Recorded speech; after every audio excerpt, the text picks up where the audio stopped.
Hi friends అందరికీ ఈరోజు మీకు పూజా సామాన్ క్లీనింగ్ ఎలా చేయాలో చూపించబోతున్నానండి. చూడండి ఎలా జిడ్డుగా ఉన్నాయో. దానికి ఎక్కువ శ్రమ లేకుండా తొందరగా పని అయ్యేటట్టు ఎలా చేయాలో చూపించబోతున్నానండి. ఎక్కువ శ్రమ కూడా అవసరం లేదండి. చూడండి ఎలా జిడ్డుగా ఉన్నాయో. దానికి కావలసినవి కొద్దిగా శనగపిండి, పసుపు, పెరుగు, నిమ్మరసం. నాలుగింటిని కలుపుకోవాలండి.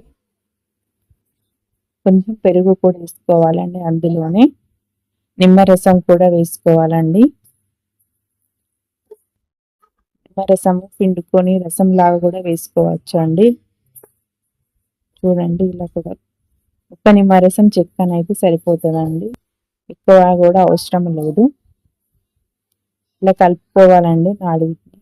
చూడండి ఇలా కలుపుకొని ఇంతే అండి. జిడ్డు పాత్రలకి ఇలా కొద్దిసేపు రబ్ చేసి వదిలేయాలండి. తర్వాత కొద్దిసేపు అయిన తర్వాత ఇలా రుద్దుకుంటే సరిపోతుంది. తలతల మెరిసిపోతాయి. ఎక్కువ శ్రమ కూడా అవసరం లేదండి దానికి. ఊకే పూజా సామాన్ క్లీనింగ్ ఎలా చేయాలని చాలామంది టెన్షన్ పడతాడు. మనం పీతాంబరం అనేది ఇది వాడుతూ ఉంటారు. కానీ ఎక్కువ శ్రమ కూడా అవసరం లేదండి. కొంచెం రబ్ చేసుకొని తర్వాత వేరే పని చేసుకొని ఇలా కొంచెం 15 మినిట్స్ తర్వాత వచ్చి మళ్ళీ ఇలా క్లీన్ చేసుకోవచ్చండి. చూడండి ఎలా మెరుస్తున్నాయో. ఎక్కువ శ్రమ కూడా అవసరం లేదండి. చూడండి వీడియో నచ్చితే లైక్ చేయండి, షేర్ చేయండి, సబ్స్క్రైబ్